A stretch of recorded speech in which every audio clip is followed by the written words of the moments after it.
Yung mga ka-LG, yan o. Hahalawin natin tong kalamansi. Yung mga bunga niya. Yan, yung mga may maliliit, yun ang maiwan. Yung mga ganito, ito yung pwede nating i-harvest. Okay. Sayang din kasi dami dito sa baba. Marami na yung bunga niya. Ayan o. Ayan. Halawin natin. Then mapagbintahan, bili natin ng pataba.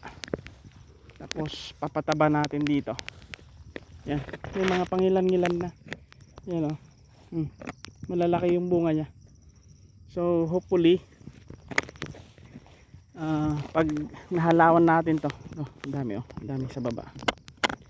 Pag nahalawan natin to, linis, may naumpisan na tayong nalinisan, then pataba, papararo yung dito sa gitna dito. Happy farming.